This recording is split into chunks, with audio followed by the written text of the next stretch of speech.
All right, give me a second. All right. So, welcome to episode 6 of the Melee Stats podcast. Bad Save Melee is here Stats right now because podcast. he has to prepare for finals, and he didn't come prepared for the show because he had a bunch of other stuff ready. But he is producing for us. So right now the show is me, the returning guest, Wheat, and we also have a special guest in case you haven't noticed, which is Slime. You may have heard of him. Me.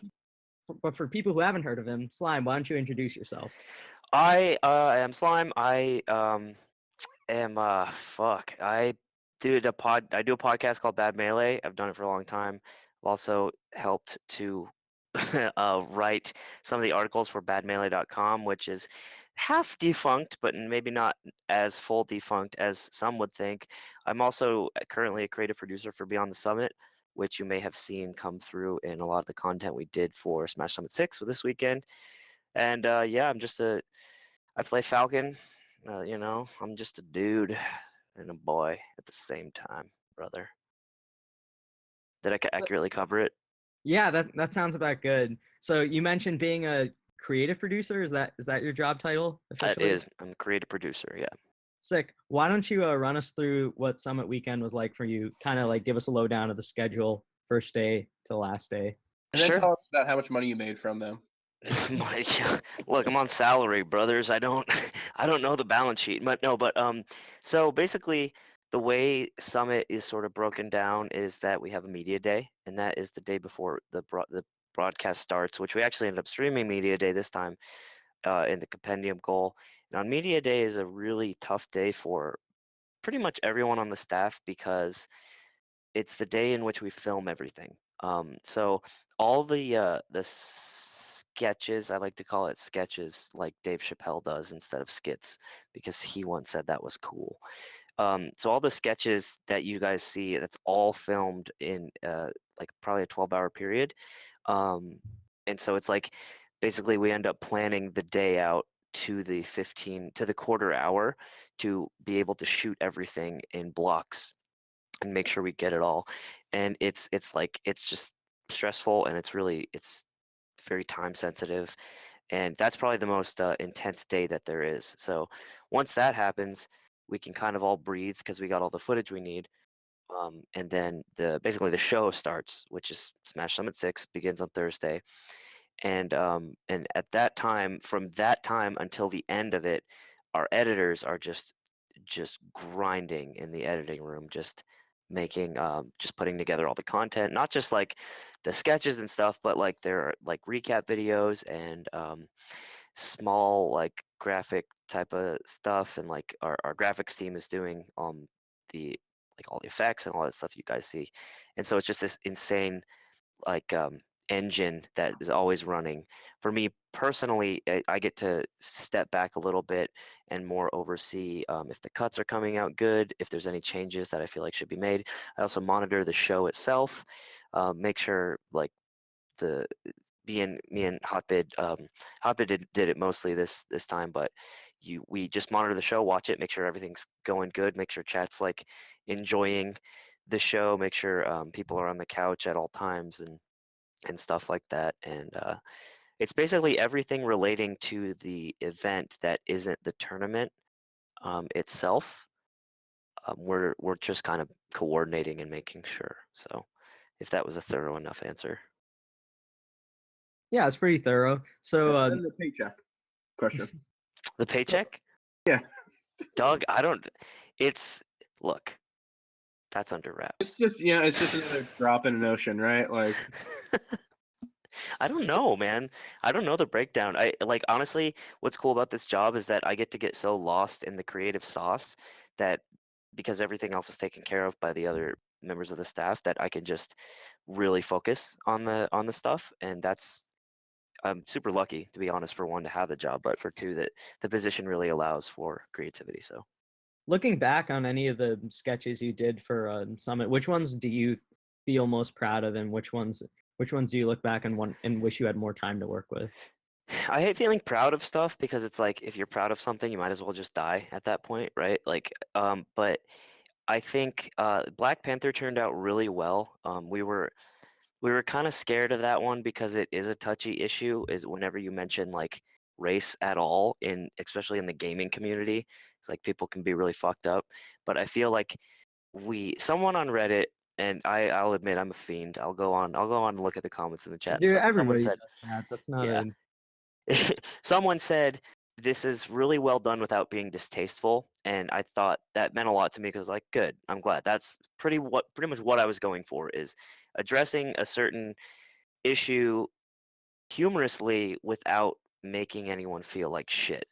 And I'm glad that it kind of came out that way.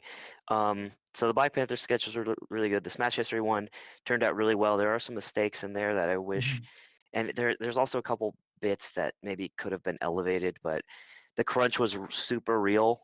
That was not a media day one. We pre-produced that one.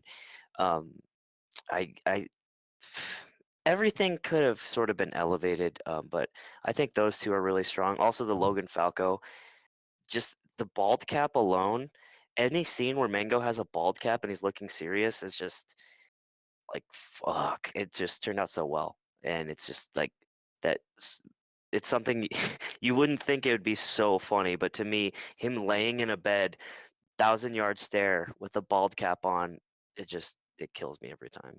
So just like a question about the Black Panther sketch, it seemed to me that like the punchline of the joke was the well-meaning like white discomfort of talking to minority members in the House. Like I feel Right. like because that was the basis of the joke, that you guys did a good job of like tastefully presenting that, versus like if the punchline was literally just the Smashers being minorities. Yeah, that's exactly it, and it's rough too, because like I don't know, it's hard, and I'm just glad it turned out that way because we wrote it a certain way, and then Brandon actually improvised a lot of lines. DJ and Pikachu and Axe improvised some lines, and it just turned into a thing that was pretty funny on paper to something that was pretty funny on paper plus, and that is always a really good feeling too. Dude, when Chillin walked in, I lost it. I thought that was low key the funniest part. There was a great. I saw the Reddit comments for that video, and someone was like, "What's Chillin doing here?" And most people just like explain that's because of his descent, I guess. Yeah, the joke always is get into basically as we understood it, or as I understood it, is that he my character is just so oblivious to any sort of ethnicity that anyone who's like barely not white must be just black, right? Yeah. And so the joke was like, I don't know if you're black or not, right? Yeah. But some people interpret it as because Kendrick Lamar did the soundtrack. Yeah, for Black exactly. That's what I was gonna say. and that fucked me up because we didn't even think about Oh, that. I didn't even that. Yeah, What? right? And so that makes this like second Oh my joke god. that was just super lucky. Yeah, and that was really funny too, and I'm glad it turned out that way as well. I That was love just that like, interpretation of it. yeah, that's when I think someone that's watches a almost movie, better. Yeah, there's that's like yeah, like when there's a goof in a movie and someone's like, "That can't be a mistake. Like it's a movie. There's no mistakes possible." Yeah. So they like make this convoluted thing in their head where like the writers obviously wanted this to happen. yeah, that's kind of how I That's my feel about favorite reading of anything. I feel like Yeah. that about Grown-Ups too, but that's a Grown-ups too? Oh that's a no. different story. That's a different series of podcasts. Yeah. Have you seen Grown Ups 2, Slime? I have seen some of it. Okay. I've seen it I've- 4 times. Edwin and I have both seen it. I hear it's like the entire experience is just like this journey through what is existence and what does it mean.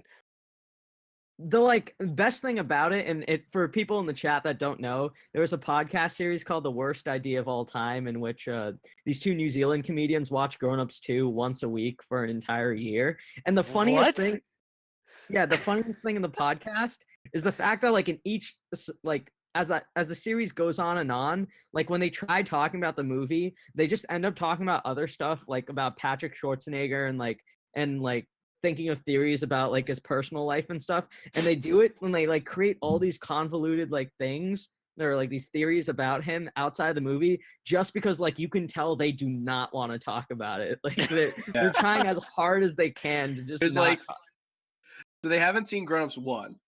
Yeah. Grown-Ups 2 is horrible. That's so funny. Oh And my there's a god. moment where Steve Buscemi's character is like really mad at Chris Rock's character for an incident that happened in Grown Ups 1, which they had not seen. So each week they come up with a rationalization of why he's so angry. And like it eventually divulges into like by a certain week they're just like, okay, so time travel. Steve Buscemi's character went back in time and like this whole thing. Do they talk That's about sick. like Patrick Schwarzenegger's like best performance or like what they noticed from him differently in each like shot of the movie? And they and like and by the way, he has like maybe 5 minutes of screen time the entire movie. But I like just the second imagine half, yeah, the second half of the series, they just have like a section dedicated to Patrick Schwarzenegger. Anyways, this Wow. has nothing to do with Smash. Why Yeah, are we sorry. talking? Yeah, anyway. Why are we were talking about content? I thought Yeah, the it's history of kinda Smash. loosely related. I thought the history of Smash Sketch was really well done. You're becoming a robot. Were you hesitant Save to? I thought Edwin. that. Can anyone hear me? Okay, you're back. Okay. So this is gonna sound weird, but like, were you hesitant to? I thought it was funny, but were you hesitant to do the Mewtwo King impersonation or anything just because of like any sensitivity issues around that kind of thing? No, so the thing was with the Mewtwo King thing. By the way, the green shirt I have is a callback to the "Don't Get Hit" T-shirt that he talks about in the documentary, which is green because I couldn't get the actual shirt. But basically, it wasn't about.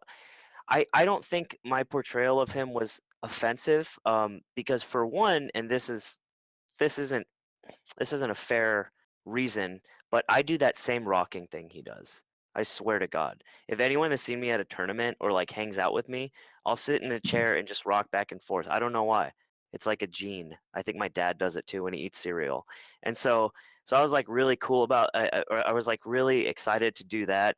And also other than that, like what am I emulating? His posture, right? So it's like the what was I worried about? I was the most worried about portraying Gimmer as the guy who killed PM, because I think Gimmer's fine and I like Gimmer, and I hoped I did make sure and sort of do a lot of research in, because I remember that whole saga of PM dying and Gimmer having to release statements and all that. And Gimmer has popped up in threads here and there and just made a crack about him killing PM. So he's obviously okay with joking about it and stuff like that. And that was the one thing I was like, I hope he's cool with this. So if you notice in the scene where I'm killing PM as Gimmer, I'm crying and I'm like sobbing during it, right? Because I'm sad. And I thought that was an important subtlety that made him seem sympathetic, that it wasn't really Gimmer. It was the guy next to him. That was the only thing I was worried about. But Mewtwo King, no, I was just emulating posture and just trying to emulate his speech inflections, and I don't think it was all over the line. I like the "Don't worry about it" at the end when you're talking about Zelda's dad. That's a nice little touch. Also, Yeah, it was fun. That was a huge shoot too. It was a long day. so like at the end of.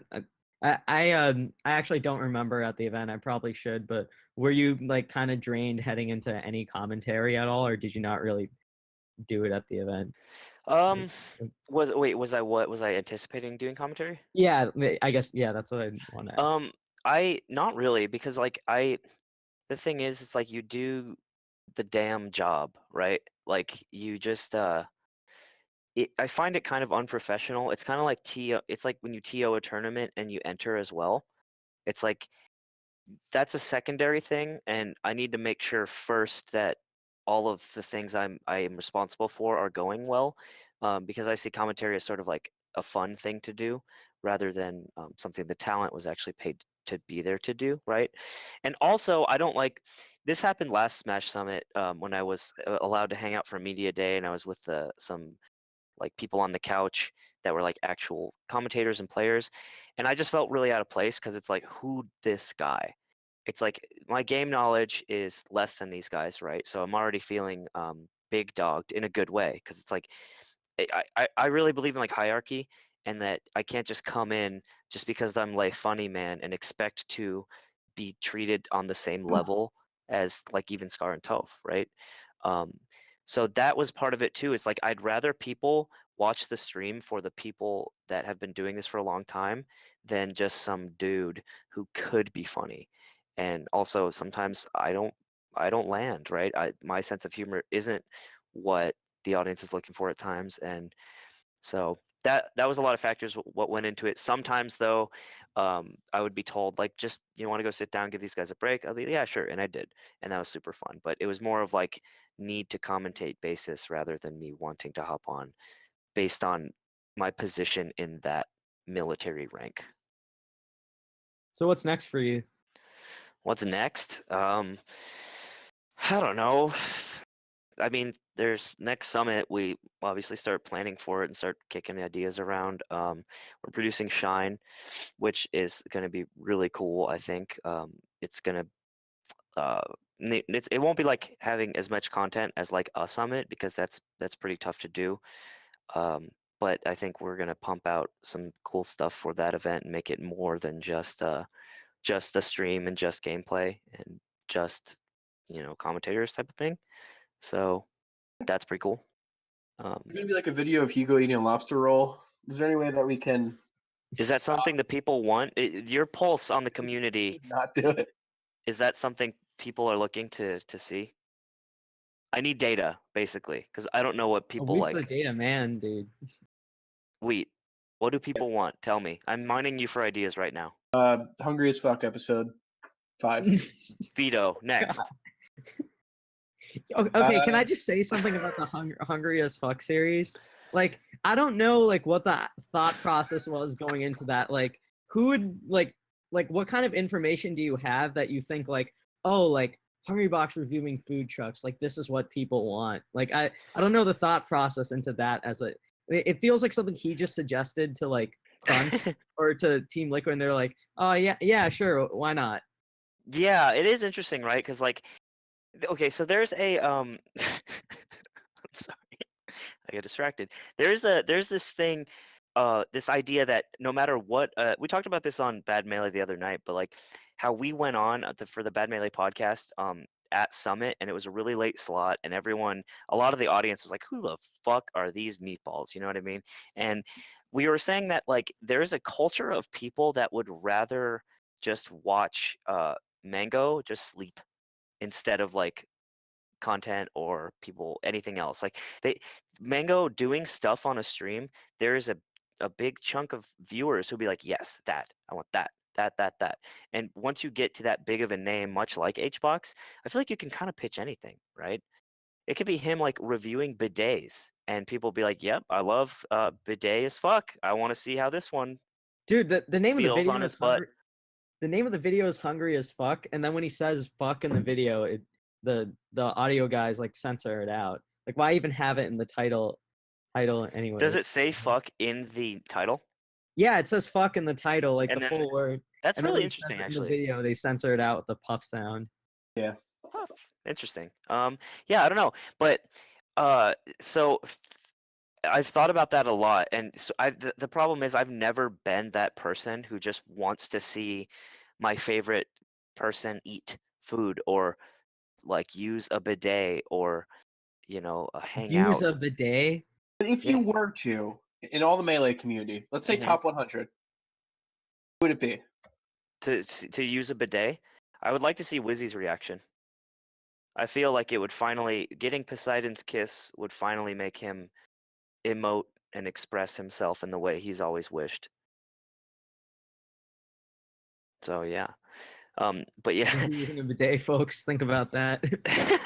content like that is tough because I don't know. It becomes like, at what point do someone in Reddit for the Smash content was like, I just wish it was less like BTS staff, and one of the reasons for that was we thought our team was going to be not present at the event for the entire time. So we're like, well, we want to put out the same amount of content, so let's make stuff beforehand. So a lot of stuff we did work on beforehand, like the CRT sketch, the True Hollywood Story thing we had done a little bit earlier, and but it's like, what do you do, right? Do you get more mileage out of putting Mango in something and it's not as good as it could be, or do you want the thing to be the best it can, even if that means taking out a top player who may not act well or the joke suffers or something like that, right? Not to say Mango made anything bad because he's amazing, but it's something that goes through my mind a lot. So, Any ideas for the theme of next summit? I thought the Dude. superheroes thing was kind of everyone thought it was a little weak, and I think Really? It was good. It was fine. I thought it was cute. a lot of people were like, "Oh, this is weak." Also, it came off the heels of anime, which is like the Venn diagram of melee players and anime Yeah. watchers is actually just a circle, Yeah. and so it's like, fuck, the superhero theme. I think the merch was a little weak, and I think that's on me because it was my first one, and a lot of the designs I was pushing through because I'm like, I think this will sell. I think this will sell. I think this is a good one, and some of them just weren't great, and that's definitely something I learned from this. So as far as themes, I don't know. Like the superhero thing was also because Infinity War was coming out around the same time, and we just thought it'd be so cool. And I think the theme worked really well during the actual event, but the merch itself maybe was a little weaker. Yeah. Just fine. It's just more. We want people to have a thing in their hand when they vote, rather than just have to yoss money for their favorite player, right? So I don't know. If you got again, please give me a theme now. 90s sitcoms. We kind of already did that. Give me another one. 90s Quick, grunge quick, quick. bands. What'd you say, Edwin? 90s grunge bands. Like Nirvana. That's like- so niche. Imagine if we actually did that. What about like New 2000 metal. 2000 election candidates? Like who Al would we have? Gore. Yeah, Gore's got to be like Armada, right? We have an Al Gore themed summit. Just on him. It's just all about Al Gore and like the things he likes to do and like facts about Al Gore and fucking Mango and the Chocolate Factory. We've actually thought about that, like some sort of idea. He was thinking about some sort of idea. He had to go. What? No, he'll be back. Mango and the Chocolate Factory. I feel like we can talk about like Roald Dahl type themes for for What Smash about Summit. like 2000s hip hop, or is that too? I feel like this That's gets weird. into like very racially like Yeah, that's a insensitive. weird area. There's too much chances of that working. Hey, look who decided to join us again. My computer died. Hold on. It's okay. It happens. restarted. I'm here. The show must go on. I'm here. Can you hear me? Yeah, no, you're good. I'm speaking into a headset that is not connected to anything. I was just about to say. So we were basically we were thinking about doing that like Charlie and the Chocolate Factory thing, like you get a golden ticket. So that may be something we're going for, but Nice. themes are fucking hard, man, because it's like, at what point is it like the way I think about it is like the end of 22 Jump Street, in which they meme. I shouldn't have said that. In which they make a lot of jokes about the what the next sequel is going to be, and it's like med school, fireman school, Yeah. all that stuff, and so.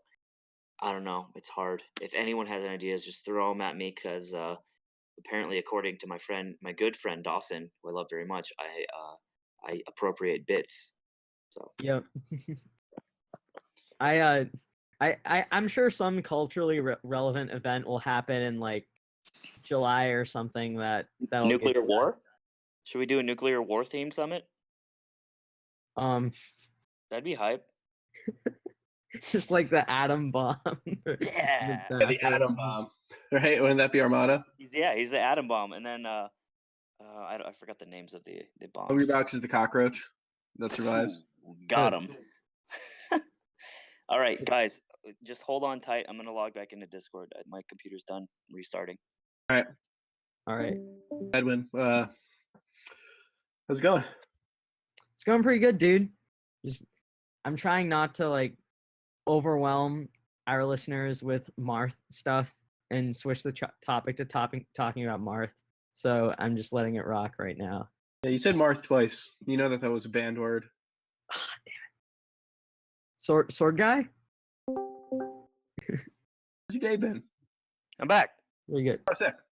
All right. So Slime, I want to ask you one more thing, and this is actually kind of fine because it leads into our next topic. As a somewhat like new, I guess you were busy working the event, but what did you think of the whole modified pools thing? Because that was Okay. that was a big deal for during the event. Yeah. So Practical Tasks worked really closely with us to like we wanted to develop. Okay, so the way I see it is like Summit is. I feel like a big reason of why we like to use UCF and why we like to try out stuff like the bracket we did is it's because it's trying to reach the top of the game, right? We're trying to create an environment in which the the mastery of the game can truly be expressed, right? And most accurately be expressed. And that's why UCF is there, because rather than someone missing something due to a polling chance, they hit it and it's like it just takes the, I guess, the RNG out of something that they can't control, right? Which is what RNG is, the definition of. I don't know, I said that twice. So the bracket was something we wanted to try to be able to bring that optimization and that mastery of the game on a bracket level into the format, right? And I admittedly I was really wrapped up in content to be keeping track of the conversation that we were having ongoing throughout the event about the seating and the brackets and all that stuff. And so I don't have too much insight, but it was definitely something we were just like, let's give this a shot. We went through this document over and over and over and over. Practically Tasks did so much work, and it was we let it rip. And I actually am curious first to hear what you guys thought about it and how it worked out. Was it fair? Was it not? Did you love it? Did you hate it? What would you rate it? What should we bracket next? Wait, I'll let you take this because you'll know more about this kind of thing than I do. Well, the number one thing that I have to say is that the opinions, views of how good a tournament is and how well it was ran is all just based on how cool something is at the end of the day. I agree. So, like, people had a lot of problems with the bracket on day one when it was like Leffen and Plup and stuff like that. And then you heard, or day two, I guess, you heard a lot less of that when Mango was beating HBox with Falco. Right. And then, like, day three, you had some stuff where, like, people could have been angry about Mango doing so well in his pool and then end up, kind of not doing too well. But the thing is that Mewtwo King won, so it was cool. Like, there's not a reason, there's no reason to talk about why the pool was bad or why the format was bad when you could talk about how cool it was that Mewtwo King won. And I think, does anyone remember Genesis 4, how everything before like top 8 wasn't incredibly well run when it comes to the streaming experience? I don't know if No, they had to use the Tuck gaming setups, the Pacific Northwest. Really? I didn't know that. Yeah, it was very disappointing as a viewer for one of the biggest tournaments of all time to kind of resort to that. And a lot of people, myself included, were just really not happy with Genesis 4. But here's the thing, top 8 came on and almost every match was awesome. So, like, who Even complains? like Fools all is matches were forgiven. sick. So there's one particular point I want to bring up. Just like in general, if anyone watching this talks to us individually, you'll know that like a lot of us help with seeding for tournaments. So when top players or even just people complain about seeding in general, our first reaction is to basically roll our eyes because it's kind of like a temporary thing. And I think a lot of what I've talked to PTAS about this, and a lot of what he modeled his current system after was to try to get rid of a lot of the possibility of collusion. That not that people collude in round robin pools, but just that like it brings that awkward kind of element into heading into the final bracket. And I think for the most part, like reading his rationale for why he set up modified Swiss made sense. And I think in terms of like theoretically, I think it did a good job of avoiding collusion type scenarios, but there's just so much crazy stuff that happened. Like you could have played AMSA versus Hungrybox like 20 times, and I would have told you before their set that Hungrybox would win all 20 times. You know, like I thought that was such an out of nowhere like crazy like Mango's Falco beating HBox and Armada like back to back. Like those are things that like like you can't like it's easy to say after the fact that like, oh, this format led to like this matchup happening in bracket or whatever, but like like the whole point is that it avoids those it's made theoretically before the event of what you're reasonably worried about happening. Like I Yeah, don't think people were worried about AMSA beating HBox and HBox being sent to losers early, because that right. would have been unreasonable at the time. Yeah. I mean, for the most part, the matchups that we saw were pretty cool. There's Yeah, a lot Even of the like, campy ones are sick. AMSA was throwing eggs at like HBox and stuff, and it was somehow exciting because it was a Yoshi going against the world's best player. Yeah. yeah, it was that's what's cool is like it's exciting when a timeout is exciting, right? Like it's sort of an important match to want to watch. Yeah. My friend Dawson is in the chat. He said he put it like timeouts are cool or timeouts are lame up until the end, much like the Mafia games.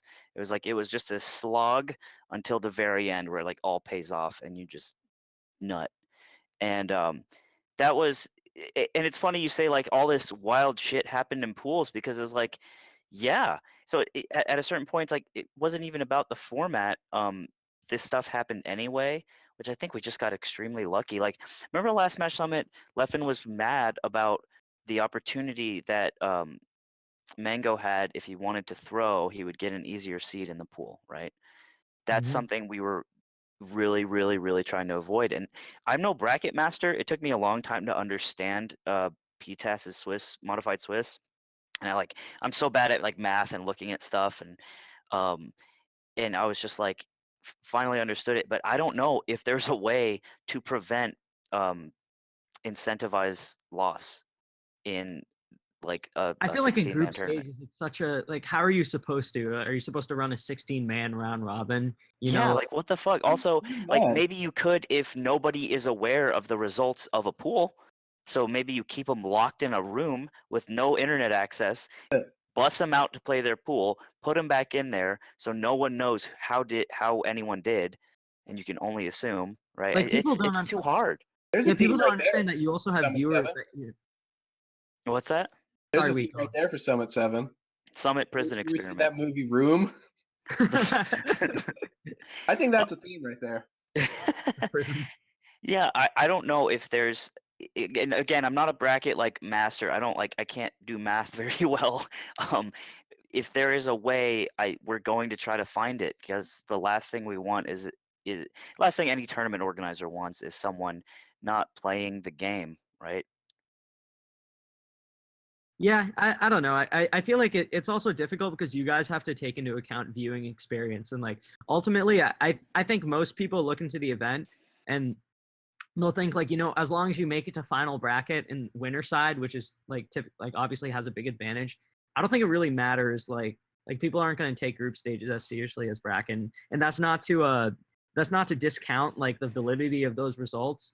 But like I'll this is slightly different, but one thing that I remember Leffen complaining about on Twitter or something was that, and I love Leffen, like I typically agree with him, but I thought this was whack.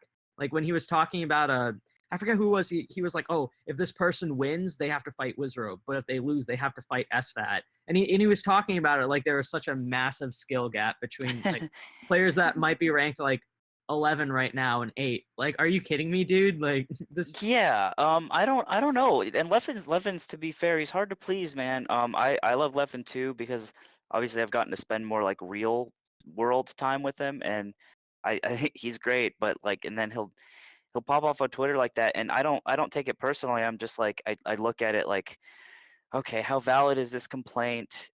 Does it have legs? What do we do about it? We all keep our eyes on this stuff, and we just try to make sure like tweets like this don't happen, right? And sometimes it's like if he's just yelling about Marth, like, okay, good, thank Yeah. God, it's just Marth. We can't control Marth. Yeah. He's So one of my favorite complainers in the game, for sure.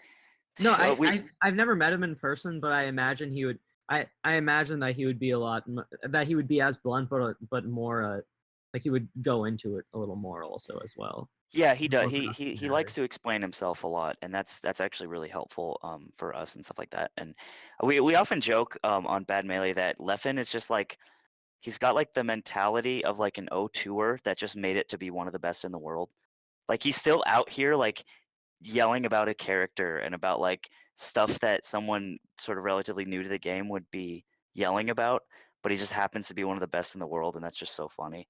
I think to that's us. because he views the game in such like he views it because his whole life. I guess not so much now because he's splitting it between two games. But people like Leffen, like they look at Melee at such a detailed like just frankly speaking higher level that like I when think so too.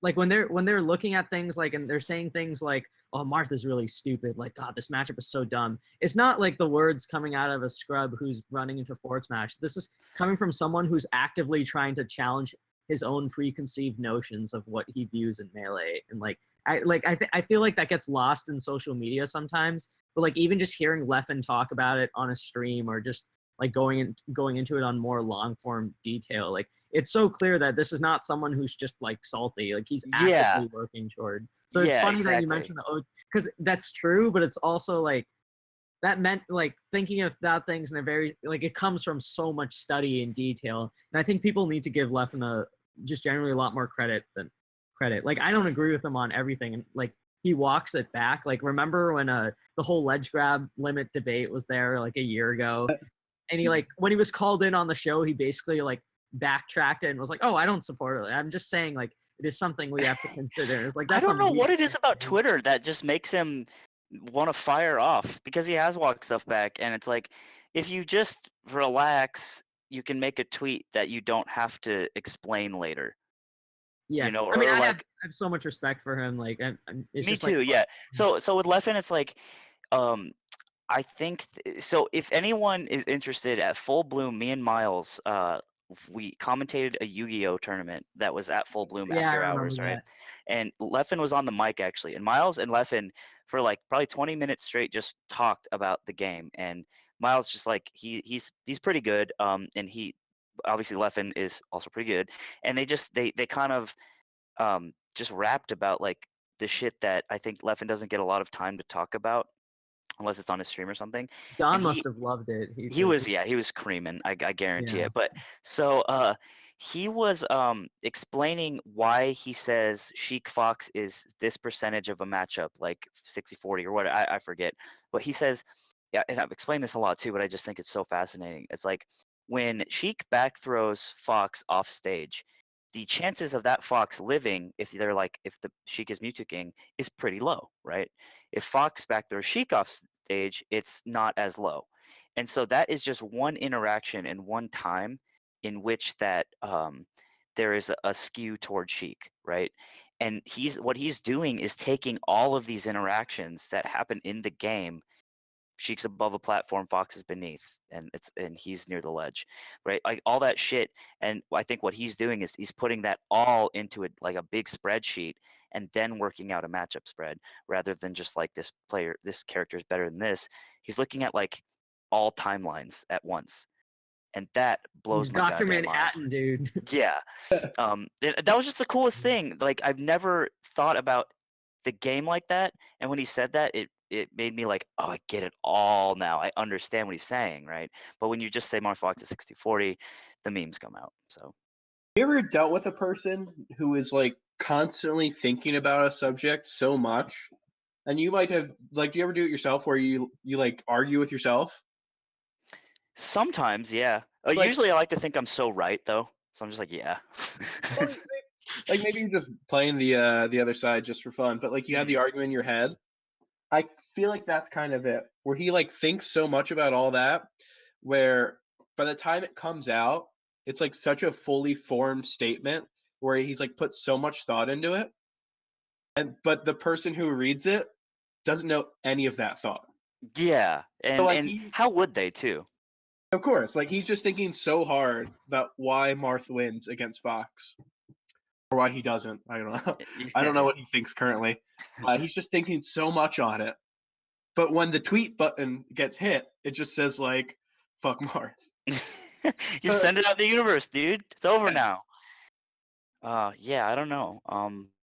Dude, I just want to say, I thought he was playing like Okay, just good based on the eye test. I thought he was playing so clean, and he was just like watching him through pools and even through most of his bracket matches. I was so impressed with how smart, clean, deliberate his play was.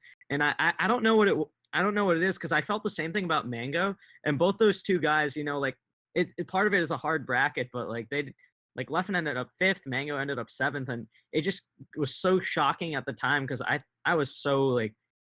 It stuck out to me just how much better Leffen looked than Mutaking for so much of their set, but just like 3 or 4 decisions or like antsy moments from Leffen near the edge of the stage just killed him. It often feels like Leffen is the more antsy of like the top 6 or whatever you want to call it. He's usually the one that if you're just breaking down neutral interactions, like man, there was a set a long time. It was like a couple months ago. I forget. He runs up against HBox, game 1 or no, maybe game 2. I forget. I just remember this so clearly. He just runs up, drills, undershoots, gets grabbed and killed, rested immediately. Like in the first like 3 seconds, like he's Leffen, but he did that. And obviously there's these levels and stuff, but I always consider him the more antsy one. I feel like against HBox, he has this amazing game plan, and you can tell just like how much work and preparation he brings into it. But then just like whenever it gets to and obviously like part of it, like this is kind of armchair playing like psychology here, but it just feels like when a die moment comes, he just like freezes, or HBox finds some like new trap card that he's held the whole game that he just like pulls out in the last moment. I think it can be just like HBox too, because I've seen him clutch stuff out just like he almost got 4-stock by Wizzy on Armada's stream, and then he just didn't. And I was like, He reversed. God damn, you're crazy. And so it's like it's inside of him, but maybe it's like an HBox thing. I don't know. I don't think I'll ever do anything as good as Leffen plays Melee, so it's hard. It's hard to You don't speculate. You don't think you'll be a great creative producer for Beyond the Summit the same way? As good as Leffen, I think. What would that even get you? Like, I don't know. I don't know how that's measured in creativity. What about as good as Leffen plays Dragon Ball Fighters? I think I'm still outclassed, dude. Yeah. I think he's just good at stuff. Are you there for Summon of Power or no? Yeah, I'm not lead on that, but I'm definitely will be helping out and helping conceptualize stuff, and just being part of the team that like makes it come together. That one is more in the wheelhouse of Dakota, because he's super pumped about it. He kind of organized the whole thing. Dakota Fanning, that's right. And it's cool that I work with her because I just really love Man on Fire. It's one of my favorite movies, and she kind of tells me all about the shoot and stuff like that. Did you know that you wouldn't know this? That was a trivia question. I was dragged by my friends to bar trivia last Wednesday, and we didn't get it. Wait, what was the question? Which Denzel Washington movie featured him playing a bodyguard for the president's daughter or something like that? Okay, and the answer was Man on Fire. No one got it? Well, my team didn't get it. Okay, I see. I said, yeah. I'm going on a date with the president's daughter. What's that movie? That's the one you said? Dawson, sing the song. He was singing that in the car yesterday, the theme song of that. It's a pretty great movie. He's kind of an idiot because he gets her address and it's 1600 Pennsylvania, and he's like, "What? Okay, I'll go there." Like, I guess he doesn't put 2 and 2 together until he gets there. I feel so left out. I don't know this movie. But yeah, A Date with the President's Daughter. I actually haven't. What original movies have you seen? Oh, Disney original. I've seen quite a few, I will say, but I haven't seen that one. Muniz I saw a while ago. Liar or something, but I don't think that's an original movie. Liar. All Big right, Fat Liar? Wait, no, Big Fat Liar. No, Liar is the Claw, the Jim Carrey. The Claw. He says the Claw before Jim Carrey. I remember that. The Claw before the... I'm partial to Brink, obviously. Brink's on my tier list. Ludwig actually made a tier list of these Disney Channel original movies. I think 13 Years up there. Also, Alley Cat Strike, one of my favorites. 13 Years was mind-blowing to me when I was a kid. I was like, Dude, this all I remember about is Disney it. Channel, like one of the things I remember about Disney Channel was George W. Bush's wife, Laura Bush or whatever. She always used to go on the Disney Channel because they had celebrities do these different promotions, and she like goes on. She talks about like the importance of reading and like why it's Really? important to be informed and like why it's important to be informed, to always question what you read and to always read more. And it was just like, this is early Bush era. Like we were at war and everything. Like Yeah. there was a She goes on and she draws this Disney Channel symbol and she's like, Dick Cheney made money off the Iraq War. yeah, Is that that's what what you it want to should become a have journalist, Edwin? been. As your inspiration? Yeah, it was Laura Bush, dude. Laura Bush taught me more than the New York Times did. No, I'm kidding. That's so funny. Oh, anyway, that got away from us, but yeah, Summit of Power. Yeah, sorry. I'll be there, and just making the event as good as it can be, right? So Awesome. How's it gonna be when Leffen goes in and acts like he's the senior and everyone else is a freshman coming in? yeah, I don't That's think sweet. that's him, man. He's actually really chill, really quiet guy.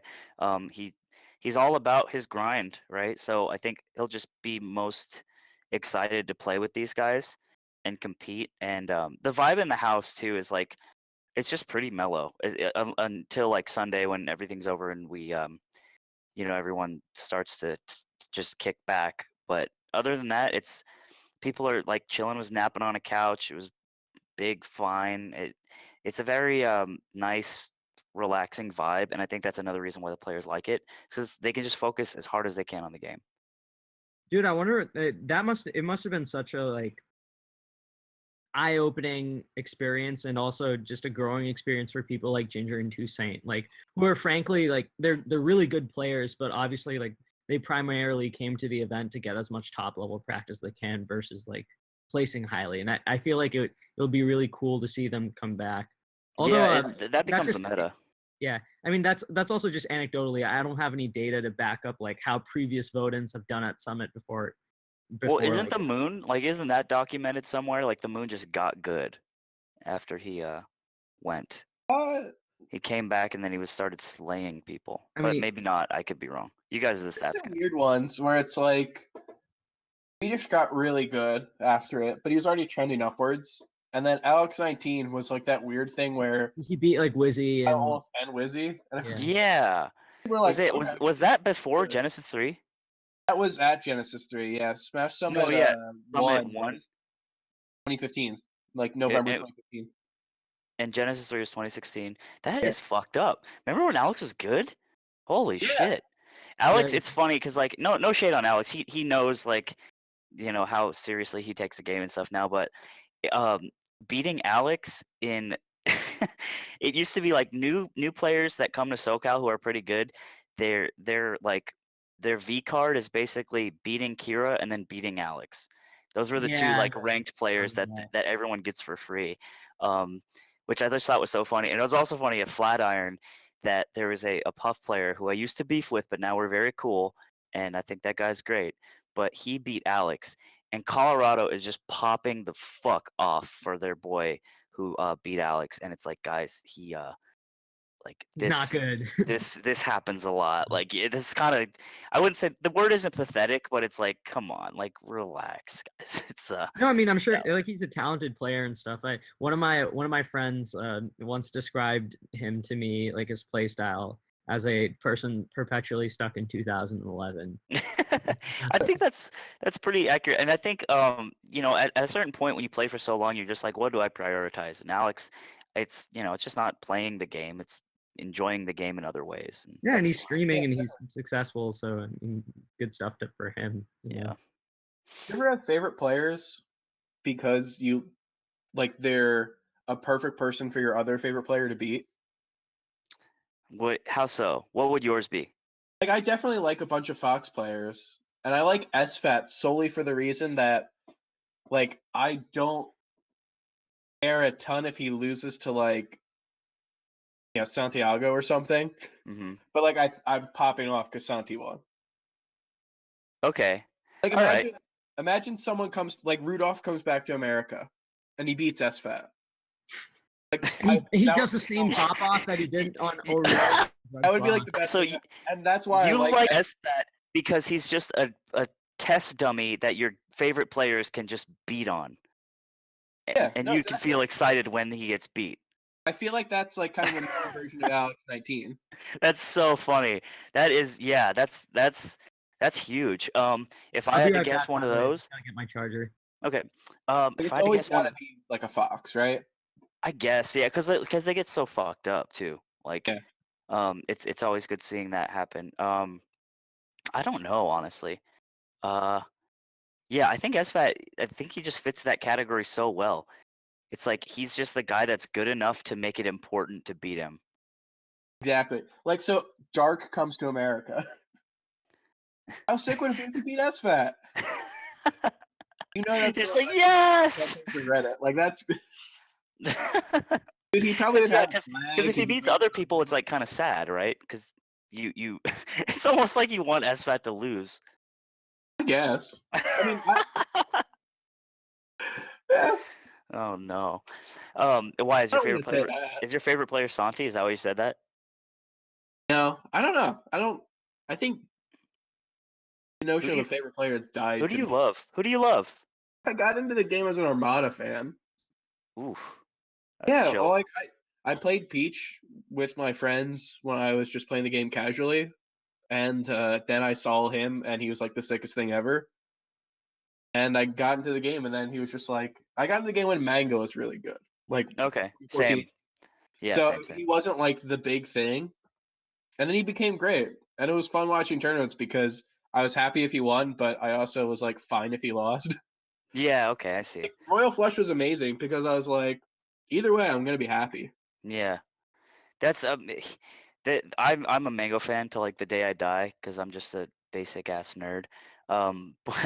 But also I am also the reason I asked that is because I really like Santi too because I feel like watching Santi I with love no Santi. overlays and no cameras, you're like, is this Mango? Like he plays just like him, but it's like discount Mango. Like the way he moves in his mix-ups and the way he feels Falco. you're like, Santi's mix-ups are like straight out of 09. Like at 34% or whatever, like I'll see him shine a fox and then he'll just like forward smash and they'll go flying off stage. And I'm like, who does that? He's like this guy. I think By the like, way, no shade on SFAT. He's such a nice boy. He's got a ball of He's definitely a kindness nice in his guy. heart. Like And he's you just, know what I'm talking about? Like nice guy, the one word. Like that's definitely SFAT. I guess, yeah. That's a strange word. What it's become too, but um, So yeah. Sorry. what were your like favorite moments of the event, like from afar? So there was the moment when Toph asked us where Ludwig was, and we just laughed. That was really funny. No, I'm just kidding. Not quite what I was I thinking. love Ludwig so much. No, okay. So it's in the recap video that we air at the end of the tournament. But Amsa's pop off, it's just like this raw, insane scream, basically when he beat HBox. That's that good shit. You know what I mean? I thought But Armada's pop off it was was like, Armada's pop off was huge too. it was a My good man. performance of it. Mans was slapping his knee so loud. Most of us were watching in the Mafia room, which is pretty like it's right next to the competition room, and Mans was slapping his knee like it was a goddamn, and that was really funny. Also, I think one of my favorite moments, gameplay wise, was goddamn when Axe eats SFAT's Falco, and he gets the laser as Kirby. And he just Yeah. and he does the up B onto the platform. Oh my god! Oh, yeah. that was Axe so is a sick. legend. And it was just really cool that stuff like that happened. Zane's run was out of control. Just watching him win was like, oh my They god. weren't like gimmick wins either. Like he was actually playing. Like I feel like they're like it's early on. Like you would be justified in being like, oh, this guy just pivot grabs by the corner. Like all he does is wait for his. But like I he will was, say he was waiting a lot. He was like at low percents he would literally just down tilt or just do nothing ever at all, against Well, against foxes. well, he also the big thing against Plup is he also crouch because he's because he's waiting for Plup to throw out like a move against him and get insta grabbed from it. Right. Not that I think Zane's lame. I've always thought Zane was cool. Fuck the haters. Because pivoting is really hard, and I respect that. But it was also funny because Zane would he would do shit. He would go for a pivot F smash when he didn't need to, and then lose because of it. Yeah, like, that's one thing. Dude, come on. That's one thing I definitely notice. There are other ones where he'll at certain percents you can actually just walk forward and react and hit someone with the tipper. Yeah, and and he's like, Zane nah. will, dash forward too far and then pivot and then not get the tipper. Yeah, there's that 2016 Zane where people just would expect him to edge cancel something. Okay, I know you're gonna edge cancel Dare. When you just start attacking, you keep wanting to do it. Yeah, he just moves to quote the workaholics, like a waterbed, like water. I'm trying to think. I had another moment that was really unique, but I forgot it. Was it one in the apex of his career, the true emotional defining moment for New King's Triumph? He starts talking about MVG in the interview. That was it. Okay, it wasn't exactly that, but I said this in the chat. It was that he Mewtwo King, everyone's standing after he wins, and he sits down on the couch, and he's just on it alone. And it's I said that it reminded me of a Samuel Beckett play. It's just one man and then the void behind him. Samuel Beckett, really, dude? Yeah, it is just waiting this. for Godot type. Yeah, just now Oh. what type of thing, and it's just the visual element of that was so funny. Yeah, that was nice. Did anyone see that picture, that tweet? I'm trying to pull it up where it was they Photoshop PPMD in. Yeah, as a ghost. Like his ghost. Oh, that was so funny. That was funny but messed up, dude. I heard there's news coming. I hope maybe he's getting through his illness or whatever. And I mean, everyone wants it. I just want to see some PP. I think PP is the one thing everyone wants to see right now. And when everyone sees PP, they'll feel a lot better. It's also just I feel like the scene is doing fine. Obviously it's doing fine without him, but Summit was such a great event, and I think he is the one thing that I think is that could that was missing. Yeah, I agree. And we've gotten so used to it and numb, but anyways, PP's another discussion. I just thought I just like thinking about PP and wondering what PP looks like these days, and PP's always on my mind. Yeah. And it does kind of annoy me that people try to message him directly on Twitter, and if you ever see his Twitter publicly, he actually does take the time to respond to a lot of people that just ask him, hey, when are you coming back? Hey, when are you coming back? Hey, when are you coming back? And it's kind of I get that people really want him to see back and they mean well by it, but it does kind of bother me that there's that element of complete obliviousness. Yeah, it's don't DM him, don't be talking about him, just basically keep PP out of your mouth. Really? Try yourself. Really, dude? So anyway, what else? What other topics were we gonna cover? Mango, you used to be a Falco player. What was it like seeing Mango Falco finally? It's sick. I love watching Mango Falco. I still play Falco. I actually don't know who I am anymore. But yeah, it was damn, he really went and goddamn did it, and it was just this. It was magic, man. He makes magic with the Draco. Yeah, there's not much to say. Every emotion that everyone felt ripple across the world, we all felt it at the same time, and we got so lucky as BTS. We got so lucky that this tournament was just so bonkers and so awesome. Because imagine I was talking about this the other day. Imagine if this the content was super sick and it was great and everyone loved it and it just reached this new level, but the melee was just piss poor. And it was just 3-0s all across the board, and then HBox win. Is it still a good tournament? No, it's missing an element. It's missing that excitement. But we kind of got it all in this one, and that's huge. I think just the storylines and narratives always kept you ever see a magic show or something like that where you think you know the trick, but then it gets but then suddenly when the magician opens the door, a goat walks out or something. Like yeah. like when Mango's Falco, I feel like Mango's Falco like started the whole like it set the tone for everything else. And It then was like, I can do that too, and then Amsa just does it. yeah, when Amsa beat HBox, I feel like that's when like the shit really just Yeah. it just went like the fact that HBox had to start in losers. So then like heading into the final bracket, you had like so many potential, like I know storylines is a cliche word, but just like things to look out for. So there was the possibility of HBox just like fucking everyone on the way to grand finals, and like that would Yeah. like even though like just frankly speaking, I would have not wanting to see HBox win another event. Like You don't want to see him slap cheeks all the way up to grands.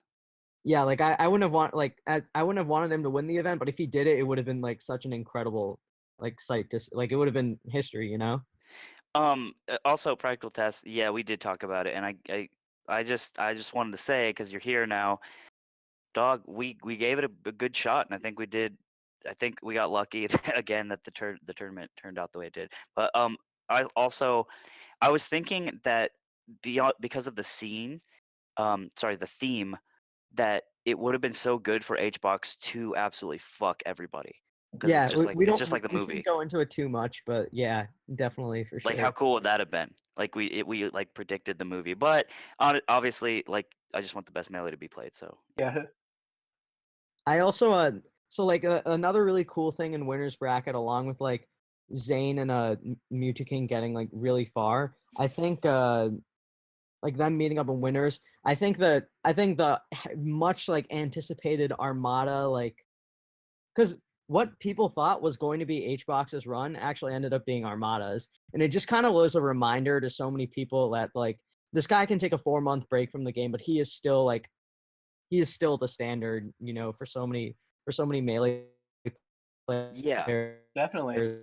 He's Like, got that like for him game 5 and had that like that you're redemption. becoming a robot. You were a robot. Now you're about normal. Now you're a human. You're a boy. So like that set against Plup, I didn't think Plup played that well, but I thought Armada's Fox, I thought he played sloppy for like the first half of the event. Then suddenly when his Fox came out against Plup, he just like woke up and started playing so much better. And it was like, Yeah. oh my god, Armada might win the tournament. So that was another thing to look out for by the end. It was. I was talking to Wheat because we use your guys' data for the seeding, right? And Mhm. there was this kind of interesting situation, and I like the way Wheat put it, because he was like, Leffen can big dog Armada because he's been active and he's been doing really well in the past like 4 months, and Armada's not been going anything, and Armada can big dog Leffen because he's fucking Armada. And there's like, I'm sure you guys have to deal with this a lot, but I like anyone who's even been on like their local PR panel for like their tiny region, they have to encounter like, no, but this guy's is good, he just didn't perform, or it's like perceived skill versus actual skill. And I feel like that's something that maybe like Reddit will never get a hold of, you know what I mean? Remember when MacD performed really well at I'm Not Yelling, and people were like, yeah, MacD's top 10 in the world? Do you Yeah, remember people that? overreact to What the that kind of fuck? Like, people thought that. I was a shitter, and I was like, I don't think that's true. But You say, I don't know, you get like downvoted to oblivion, and people are like, you're fucking stupid. Like, have you seen him play, bro? It's like, come on. But yeah, I don't know. I wanted to sort of hear you guys speak on that, because I've always been of the mind. Obviously, this is your guys' like lifeblood is the stats, but it's that stats are what matter, right? Like, that is, you play like shit at a tournament, you deserve to go down in whatever ranking or whatever spreadsheet there is. But it also creates a situation, what if Mango for the rest of this year goes 0-2 in every tournament? Yeah, it's weird, and it's one of those things where I'm glad that I deal with something where there's so much like data out there and people actually go to a ton of stuff, because you get other games where, like in the FGC, where their top players are 35 and have a family, so they like don't go to stuff. Then they're like, I'll go to Evo, and it's like, well, fuck, this guy was top 5 in the world for like 10 years, but he hasn't. Right. Like, what do you do? So like I always I'm glad that we don't really have situations like that. I mean, it's always good to defer to data, because that's something like feasible. Like you can, it's just easier than saying, I have a gut feeling about this. But it's hard because you don't want to, like, let's say, I don't know, like PPMD is a good example. Yeah. Can't Yeah, use if he data comes about back, that. like we don't know how good he Yeah, is. I don't know what the Like, fuck to do, what are right? we supposed to do? Like you can't use data and say, okay, well, he hasn't been anything, so we're going to seed him like third in his 12th. pool. So what do Because you then do? you're just screwing over someone else. Do you just like give him the chance? If he were to enter right now, like if his first event was Evo, and I were to seed Evo, I'd probably give him something like 17th, 18th, 19th, somewhere around there, where he's Okay. going to end up playing like the 13th, 14th, 15th player. So like if one beats each other, it's not a big deal. That's so interesting. What if he was just like radio silent in the time that he's been inactive? He hasn't been on Twitter, he hasn't been on Smashboards, he hasn't been engaged in the game or the community. But he's like alive, right? And he still like can play the game. Where does that put him in this hypothetical situation? I'd probably like, The I same? don't know, I'd probably still put it pretty similar because that's The thing not is, far off. this is like out of data. This is out of data. Sort of, you have to trust the knowledge.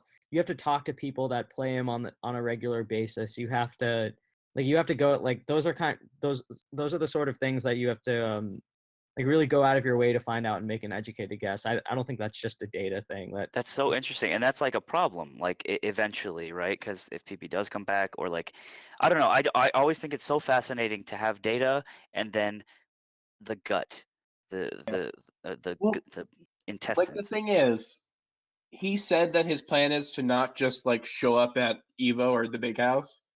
He would go to tournaments beforehand. So if he goes to tournaments and like just gets bopped by Yeah. like sharks, Please, My I man's finally gets don't think his. Sharks will beat this him. is like save state or whatever he goes by now. Like, dude, you're losing to Link, Wait, Link is save state? right? Isn't he? Oh wait, you're talking Sharks and save state are different.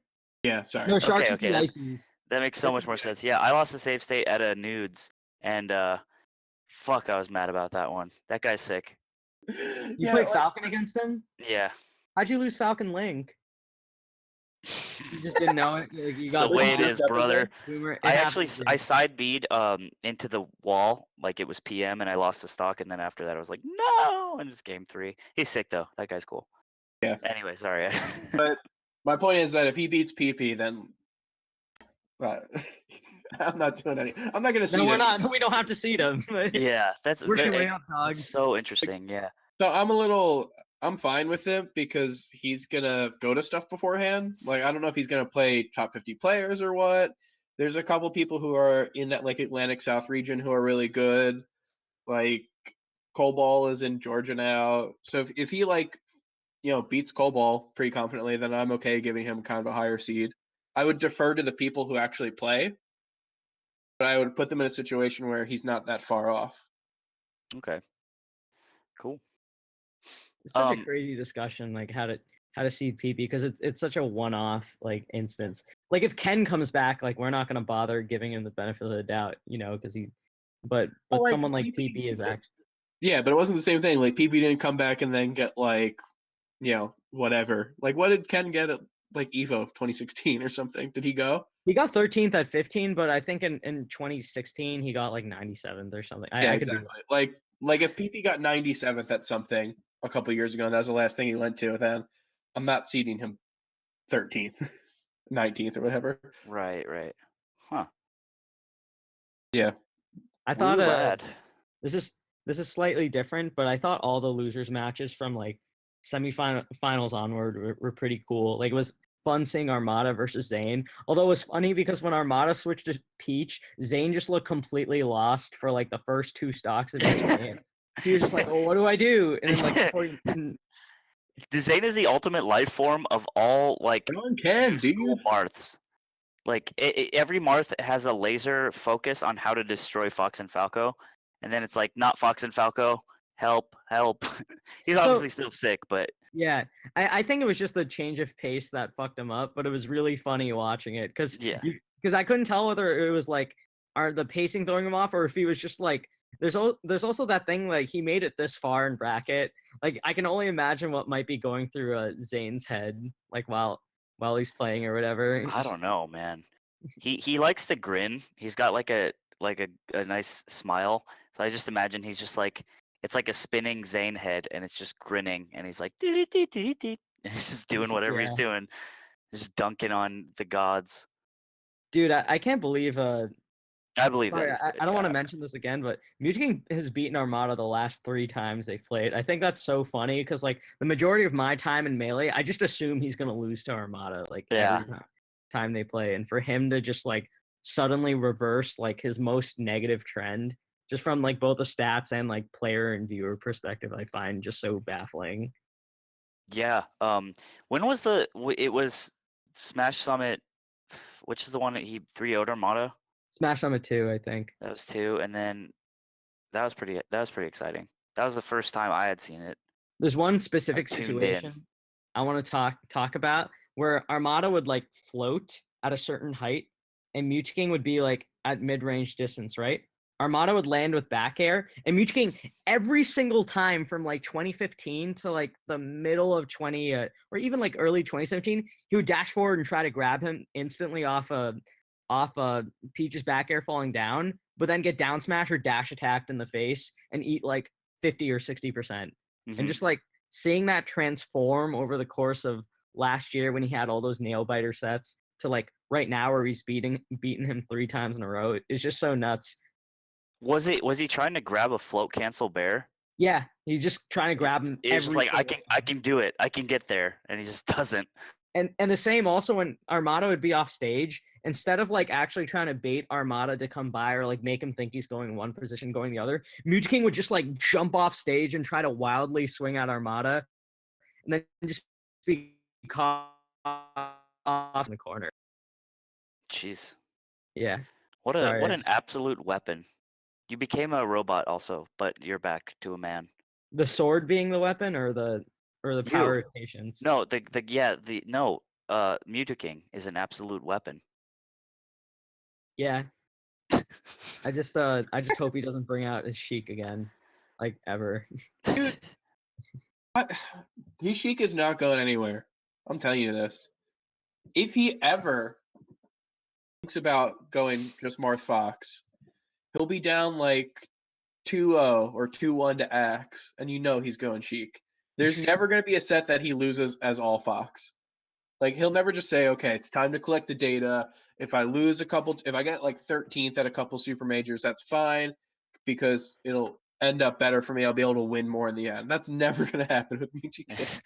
Is there any player that has that like same kind of his fans or like people who watch him feel similarly frustrated? I don't think there's anyone in Melee like remotely close to as frustratingly stubborn or like around his character choices than Mutaking. Why do you think like I was mad that he was in grand finals?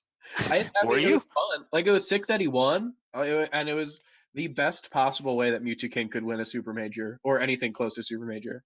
I was happy, but like if Leffen were to win, you know that people would be like, "This is the new thing. Leffen is going to be like a top 2 player or the best player in the world." We don't know that about Mewtwo because he could just lose to Axe and shoot at and get like exactly. 7. That's the thing. Is that like when Mewtwo wins something, you're like, okay, like who knows? Maybe he will still just lose to mid tier next tournament. So it was a good bracket for him, is what you're saying, or is it like? Yeah, dude. I mean, look at it. Like the final day. I'm not discounting the win. No, they're all really good. Bracket, but I don't want to discount the win. Okay. I just don't see a win as a big step forward for him. Yeah, the new thing we learned about Mewtwo is that a guy he beat in the last set, he beat twice in a row. Now, granted, that guy is Armada, so like in terms of career trends for Mewtwo, it's really big. But like, what if Axe was in his winners bracket, dude? You know, like, is he still gonna go on Marth? Probably not. Is he gonna lose? Well, he lost his last 4 sets against Axe, so we don't. So like, how he plays as Marth is kind of irrelevant if he's gonna go Sheik, right? Right. I don't know, man. That's like, like he won such a big event, but like I can't like we didn't learn anything new about him. He just got the bracket that let him play Marth. Is that PTAS's fault? Did PTAS engineer this outcome? No, I mean, like, obviously, I think winning is like it helps his standing. Like before that, we talked about it on like our PR or whatever. But before Smash Summit, like if you looked at his resume since winning Canada Cup, like it was actually really weak. Like he was losing to Axe a lot. He had a loss to Lucky at Genesis, which he played really bad, and he got 3-0'd by Leffen. He lost to AMSA. Like he was actually were you one of the people who tied him and Wizzy together, just like by the numbers in the ranking period? I think I either tied them or I put them 0.1 away from each other. I Which, actually like, talking to someone about how after Saturday at Summit, I was talking about if AMSA won that last out situation with Mango at full bloom, with a win on Mango, Mewtwo King, and a win on Hungrybox, which we had. We were talking about whether or not he'd be better than Mewtwo King. that's so yeah, but the fact that we're having this discussion, that's so bonkers. Like, what a ridiculous, like, and it just changed because he got the bracket, and to his credit, like, he beat Armada. It's really good. So I mean, it's gonna be like it's just gonna come down to he's going to Gomel, right? Yeah, he signed up for Gomel. So if he do it again, he got to do it again. Yeah, Well, he has to beat HBox. It's got to keep happening. Okay. Yeah, I mean, this is great. I think that he goes from someone who I was like, okay, is he going to lose to Wizzy? Is he going to lose to, like, insert top 10 player here? To someone who now I'm confident can win events, because he did. But I'm not betting on him for anything else. Ooh, okay. Can I actually, because this is a Melee Stats podcast, can I mention some quick research I did before the podcast? I did my homework, guys. So Absolutely not. Veto. I'm counting on you. Ooh, yeah, I'm gonna have to give you a veto on this one. Okay, whatever. I'm just gonna go. Okay, so Mewtwo since the beginning of 2017 in serious sets is 7-10 versus HBox, 4-4 with Plup, 6-3 versus Leffen, 3-3 versus Armada, and 1-3 versus Mango. So like overall, like just against people within his skill range from like rank 2 to 6 or whatever, he actually does really well and goes about even. And against HBox, he wins about like 40% of their sets since the beginning of 2017. So that's actually like among the best records within that group. I think he's just under Armada for that records. Yeah. So want to know something funny in that same time frame? He has 4 losses to Chudat. He has 4 losses to Axe, a loss to Wizrobe, 3 losses to SFAT, a loss to Lucky, a loss to S2J. He has a loss to none before that, and he has a loss to AMSA. So like, what are we supposed to make of that? Like, if we're trying to grade this guy and like predict how he does long term. Yeah, like, this is your guys' problem, right? Like, where do you place that? And Mans is just his brain too big. Just expect him to lose to someone before he gets to the gods. He's too smart. He's losing to dumbass SFAT because SFAT's throwing out unga bunga options. I'm kidding. Dude, I think, dude, like, I just want to say this is really horrible of me, but like something actually like feels wrong and sickening inside of me when SFAT beats Mewtwo. I feel like Mewtwo should just always like destroy him. Like the way of the world is right when Mewtwo 3-0s SFAT or like when That's so funny. You're just like dooming SFAT to a life of getting dunked on by Mewtwo. Like if every winner's quarters could just be Mewtwo 3-0ing or 3-1ing SFAT, like I would be so happy. Like even when SFAT makes the upset victory, it just like pains my heart. Like both as a Marth player and as a spectator and just like someone who likes Melee. When I see SFAT beat Mewtwo, it just feels it feels like it feels unethical for it to happen. It's funny when you took a break, when you walked up to get something, Wheat was saying nearly the exact same thing. Is that SFAT is the favorite player in which your favorite player can just dunk on and it's meaningful. Yeah, but SFAT needs to be HBox. He needs to go back to being like threatening. He's like, he can fuck up HBox, but not my favorite players. No, there's like certain trends. Like if SFAT beats someone who he's not supposed to, it's super hype. Like if he were to Leffen, that would be amazing. HBox, oh yeah, no, that would be sick. if he Yuki King, it's always pretty hype when he beats him. And then also, if he loses someone he's not supposed to, that's also sick. Dude, when SFAT loses when he plays Leffen, I actually feel so sad. Like their sets are not competitive at all. Like Leffen just steamrolls him. It's And fun because every now and then you need a top player to just get like. No, but I just feel bad because it's like I think like based on his stream and like what I read on, like I can't say for sure because I don't know him, but he does seem like the kind of person that really cares about his craft and like really works hard, and I admire does. that from SFAT. But it's just really funny seeing him like lose. I can't. Why? He's just like the milk of top players. Like who's gonna? Who's No. an SFAT fan, you know, like. I'm an SFAT fan, but Okay. unless he's playing Mango. Like, Remember when he beat Mango like 3 times in a row? That's Yeah. another example of something That's feeling wild. wrong inside. Something feeling wrong. Remember when Mango went to 2 shines and he looked like he was the best player at each shine? Yeah. Win a shine. Dude, that was so weird. When he busted out the Fox, I was like, oh my god, Mango's the best player in the world. Because it was right after he did SmashCon at 2017. At Shine 2017 when he busted out the Fox after the Falco. I was like, Yeah. oh my god, he's the best player in the world. It's Wait. like he can wreck anyone. And then he lost Do you the remember tournament.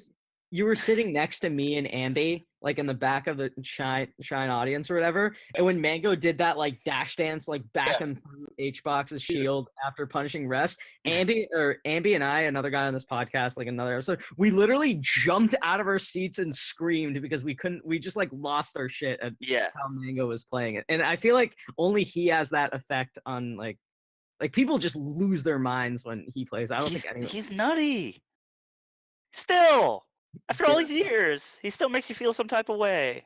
Mango's like, it's like me. When I first got into music, I always thought that like classic rock was dumb. 'Cause it's like what old people listen to. Yeah. And I'm like, I'm not gonna Fuck listen old to that. people. So like when I got into Melee, everyone loved Mango, and I was like, whatever, he's not that great. And then like I started listening to Neil Young, and I was like, this is great. Like it's just some normal stuff. People love it, but people love it for a reason. You're like, someone got to name this horse. I feel the same way for Mango. Yeah. Like, hey, people may love it, but people love it for a reason. I'm just You know being what's too funny? contrarian. I was talking to Lovage outside at Summit, and we were bullshitting, and he said something about like every Falco player just thinks they're so unique. Every Falco player is just like, I want to pick the best character, but like the second best character. It's because I'm gonna be unique. I'm gonna be like kind of different. And I'm like, you just nailed me to the wall. Like when I picked up the game, I was like, yeah, I don't want to play Fox. He's like the best. Let's play the second best. I'll be that guy. Oh my And it's just god. like, oh my Every god. single game that I've wanted to play, and I saw the tier list, I always pick like 4th or 5th. Really? I want to be Like good. just on principle. I don't want to. Yeah, I don't want to be that low tier hero who has to like actually try really hard. I want free stuff. But like, So in Soul Calibur 2, you're playing like Cervantes doing like the corkscrew move or whatever. What? I went to Soul a record store Calibur? the other day. I thought people played Soul Calibur. There's a 3rd Street cabinet in it, and I picked like Ken because I was like, "Oh, I'm not picking Chun. I know Chun's busted, Yeah. but I'm not afraid to like spam fireballs at my friend." That's such an interesting like way to approach games. Just like, and that's why the why your main sucks sort of thing came about is just like this definitely is an expression, and like it says so many dumb things about you based on if you choose Falco or you choose Luigi or whatever. I have to It's write that a simple. Marth main one. I feel like there's so much potential for a Marth main. Yeah, it's unlimited almost. Yeah, one could also say that like every Marth main is the same in some essence. I actually do Twisted kind of way. Real quick, what was Killick rated in Soul Calibur 2? Ranked? I think he would be in the. I actually used to be really into Soul Calibur 2. I think he was in like the middle or upper. He's I like the liked him. He's like the noob slayer character because he. Yeah, 'cause I he has loved a it. lot I of loved range. Killick. Yeah. You just press X a bunch, and he's like, choo, choo, choo, choo, choo. That's cool. See the secret against tight. like the. Oh my god! I don't want to talk about the Soul Calibur 2 meta, but I used to play Zhanghua, Raphael, Mare a lot. Raphael with the choo, choo, choo. I think I like That was the other Noob Slayer tactic, but the way to beat that is that you just literally move to the side. So whenever people try spamming it, they literally just like start moving beyond you, and you can just like ring them out from the side. I had a friend that used to just spam verticals with Raphael, so I would like sidestep, so he'd get cornered like near the edge of the stage, and I would like use a high flying kick or whatever. I was the Muji King of Soul Calibur 2 before my time. Like I would literally hang by the ledge and like sidestep and just like use a launching kick and get a ring out when he has like full health, and he'd just like die. Yeah. I played a lot of Dorm Room Soul Calibur 5, and that was one guy's. Oh, I had Soul Calibur 5 too. That was like his move. He would just hang by the ledge. Yeah, the ring outs are the funny. So dumb. The ring outs so are the dumbest part of Soul Calibur. I always tell my friends like because they like play Smash casually, but I always make like Smash references while playing Soul Calibur. I'm like, oh, I'm hanging by the ledge. The most Edwin thing ever. Yeah, it might. I own the whole Soul Calibur series. Oh, okay, sorry, I'm nerding Hey out. guys, I'm real PPMD right now. Oh, he's like dash. Okay, whatever. This is really stupid. What else happened at Summit? I just feel like there's so much to talk about. Like Mango's Falco doing well, but him still getting 7th. Like, how are you supposed to predict how he does in the future? Like, it feels like it should be a really good tournament, but he only got 7th. Yeah. Yeah. It's one of those weird things because like, do we say that his loss to Zane isn't bad because we're like Zane's super good, but we know Zane's super good because he beat Mango. Yeah. Right. I don't think it's out of the question to see Mango just struggle with Marths like Zane too, because it's like I don't know. Like I feel like going in, that was one of the most even bets was Mango versus Zane Falco, right? I was actually pretty confident that Mango would win, but I think Really? like watching them play the set, you can kind of tell that like Mango starts off with like having the mental lead on him, but I don't think, and Mango kind of has a history of doing this where if he's playing someone he knows he's better than, he kind of like he'll start off slow and then he'll like download them, and then he'll kind of coast the rest of the set because he doesn't think they'll make that final adaptation. Like if you watch him versus Stango at Genesis, he does that. If you watch him versus Taj at the second Genesis, like their first set is like the embodiment of Mango, like making an adaptation mid-set, but like not giving his opponent enough respect, and like so that when they make the adaptation, like he gets completely caught off guard by it, and he starts like he could be playing clean or really well, but he just makes a few mistakes and dies from it. And I feel like the same thing happened with Zane, where he like they were going even or like back and forth. Then Mango kind of took a lead and was like, all right, this kid like he's gonna crumble under pressure or whatever. But then like Zane doesn't do that. He like holds his ground, and then before he knows it, like Mango has to like make a comeback. Like Yeah. he just loses a few coin flip situations. I listened to Taffo on it way too much because Taffo would talk about how they would play friendlies and they'd go even for like 5-6 games and then Mango would just like 3-stack him. So like, okay. Yeah, like Mango's Fox too. Like you're I was just like, okay, so Mango's gonna come back, right? And then he didn't. Yeah. Well, it was like well, again, what Dawson said, it was like everyone seemed like they were playing so well day one, or there's for in pools, I mean, in singles, and then in bracket, like Plup, didn't seem on the ball.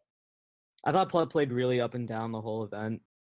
Plup has to get 5th at Summit. I think the I format don't know doesn't what help him. he's done to make that happen. He's gotten 5th at every Summit except for the first one where he got 4th. Really? Yeah. Interesting.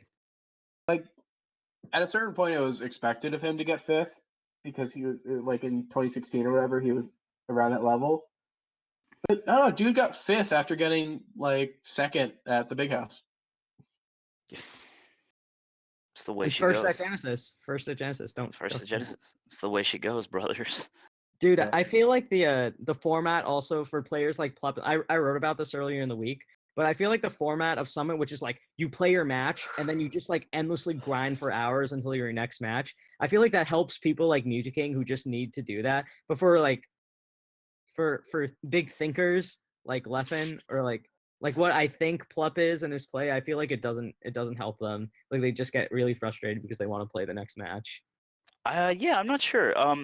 Also, it At was least anecdotally, it feels like that. I'm not sure whether that's actually backed up by anything. right. I also think it's interesting. It's like that you have to wait.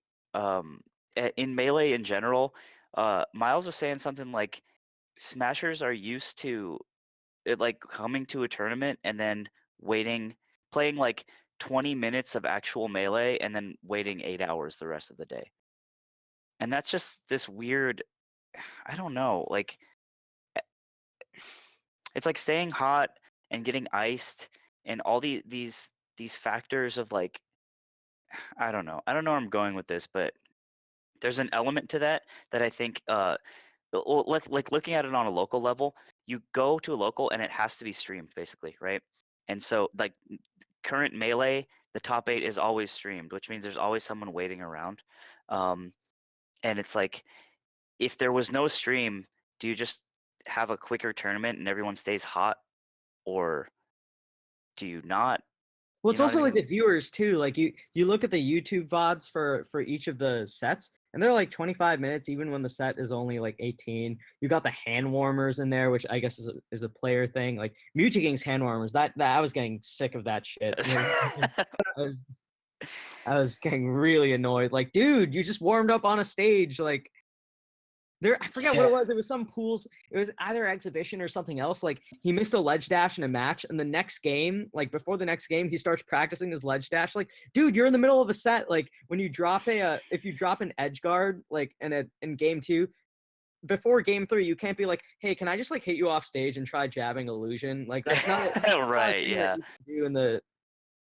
Yeah, it's I a don't know. little, it's bad. It's not like, it's not BM, but it's not GM either. It's just no. I think it's grime. Really? I don't I know. think it's grime and I think grime. yeah, I don't know. That specific instance is like kind of doesn't seem great, but if that's the price to pay for people like playing at their best, then it's fine, I guess. Because you never want to say like, no, you're not allowed to do hand warmers. Like you never want to say that to Leffen or something. Especially Yeah, in grand no. finals, like there's no other It's just event. like, excuse me? Yeah, like you never want to deny something from any tournament player, yeah, and especially a top player. Yeah. What was the there was the topic. Oh yeah, what's Summit's place? I think that's a super interesting question, and I wanted to get there. So what do you guys think Summit's place is? As the men behind the data and the numbies and the Uh, whatever you want to call it. well, Coming on to our podcast, asking us questions. Yeah, yeah, get No. finessed. Um, I've described it as a tier 1.5 event. If tier 1 is Genesis, Evo, Big House, I don't know if Shine or anything else is really at What that level. needs to go as main character at Shine for it to? Yeah, really- like it's still, and Plup as well needs to go as main character. Shine still isn't at that level for me, but I put Summon at like 1.5, where you have everyone there, and it's a chill atmosphere, but they're still trying hard. Right. There's like hundreds, tens of thousands of dollars on the line. You're not gonna like go goofy characters or anything for that. The only thing that kind of takes that down a notch is the invitational aspect to it, where it means so much more for the top 5-6 players than it really does for everyone else. Okay. Because the weight of getting like 9th at the event depends on who got voted in. Right. So let's say it was like a 30-man invitational. Does it change, or is it still saying that 1.5 tier in your eyes? So for me, I think there's kind of 3 things I would measure when looking at a tournament. So the first thing would be sort of like the level of talent at the competition. So I think Summit each year, like obviously it varies by voting, but I think just by virtue of being an exclusive invitational, that's also voted and being limited to so few players. I think the quality of play at Summit is very high, and I think as high as really any other major can be. I Yeah. think the second thing with Summit that makes it that I would have to think about when determining where its place in Melee is you know, it's going to sound silly, but it's entertainment value and sort of the kind of things it does for the greater community. I think just frankly speak, or I've said that a lot this podcast, but just the production value at Summit is world class. It's the kind of thing that really makes people want to watch Melee, like not just for the high quality gameplay, but the sketches, the atmosphere, the reality TV show type, the like kind of Yeah. elements to it, the gravitas of the personalities on the show, the commentary. Like every year, Summit always just does this. It just does this fantastic job of making people want to watch Melee. Although I think it's really funny that for this edition of Summit to be relatively underwhelming in terms of like fan voting and buying merch and stuff, that it was probably the most exciting in terms of like gameplay and narratives. So that's the second element. And then the third element is, I think, kind of which gets to the real core of your question, I think, is the prestige factor. So would someone trade an Evo for Smash Summit? Probably not. Would someone trade a Shine major series for Smash Summit? I honestly think so. And Interesting. yeah. You mean attend one or the other? Sorry, what did you say? Do you mean attend one or the other? No, as in like what is a more prestigious victory? Winning Yeah. a Smash Summit or Shine? I think it's Summit. I see. Okay. Okay. Just because Like, the level of talent there, that the financial incentive to do well, and just the constant practice that ensures that people are playing at near, I know there's a lot of downtime between sets, but ideally near the highest quality of play that they're capable of. right. Okay. So Yeah, I I agree don't. with Wheat. Long story short. Right. I'm trying to place it myself because, like you said, at the end of the day, it's also a show. My job is to help produce the show, um, and it's always a weird sort of. What was I gonna say? It's like I said before, if it was just like absolute trash Melee, but like really great production value and video content, like what does that mean? Is it do as many people watch? I don't So think we so. I don't. mentioned this. So we mentioned what you're kind of talking about on a previous show when another person on the podcast was talking about like Summit possibly being kind of overrated as a measure of talent, and it should be more of a. And I think like a lot of like Mango joking about getting drunk at Summit, not caring, and spending that time with his friends. Like I think anecdotally, like you can watch Mango get not ninth or whatever to shoot at a Smash Summit Spring 2017 and be like, oh yeah, like he clearly like didn't come prepared for the event. Like that's a fluke loss. Like this event doesn't really mean much. But and I think that's an interesting point to bring up about like the entertainment value versus the competitive level. But I think for the most part, the financial incentive to do well kind of balances that out and makes it so that the competitive element is still very high. It's still present, yeah. Yeah. Well, it's also like you mentioned that the merch and the revenue from like the initial voting phase was pretty low, and that was like what we thought going into that was like we want to still just make the sickest event that we can, even though we didn't like make. I wasn't even part of Smash 5. I wasn't part of the company yet, but like even though it didn't make as big numbers as Smash Summit 5, we still wanted to bring an even better level of at least production value. The Melee we can't really control, and so I like that. I don't, in a way, I almost like that the numbers were so low in pre-voting, because it's like, yeah, guess what? It's still gonna be sick. Like, Yeah. strap in. You know what I mean? Um, so there's also an idea of like this job. Also, like bad Melee, everything I do that isn't playing the game betrays betrays my own beliefs. You mentioned in chat the other day that we're Melee Catholics. Like we have to atone for our sins of not, instead of like playing the game, we're doing stuff like this. And it's like anytime something like production value is valued over the actual game, that the reason why the production value exists is like it's a travesty to me. You know what I mean? Yeah, I want to mention, just to be fair about the Catholic point, one of my friends told me that, so I can't take credit for Oh, the, you don't want to take credit for the bit? Okay. no, I I would don't have want taken to take credit for credit that. for the bit, No, but I'm kidding. it is, but I think there's a certain kind of I think a lot of heart of content, and just like this is a whole discussion that we don't have to get mega into, but like I think from what you're saying, like it comes from this spot of just loving the game so much, like, and knowing that you're sacrificing time that you could spend playing Melee to doing something that you think will help the community. Yeah, that's the positive way of looking at it. But I'm just saying, I deal with this internal struggle on the regular. I'm like, I I I don't ever want to have to compromise the integrity of the game or the beauty of the game with like weighing a different scale of like content or memes or whatever. And Yeah. it's like also literally my job to do that. So I'm like stuck in this weird Yeah, spot dude, where you I'm you like, brought in this whole era of this new, like, we've talked about this before, but this new insidious kind of cool that's become the new it in the community. You and Crush have both brought this level of irony upon layers of irony and shitposty. I It's a don't new know, evil. man. If you put me on the same level as Crush's irony, I think I think that's a reach.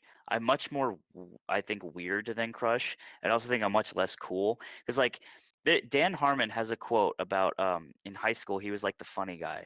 And he's like, the thing about the funny guy in school is like you get invited to all the parties, but you never get the girls. And it's like when Voldemort drinks the unicorn blood, he lives a half-life.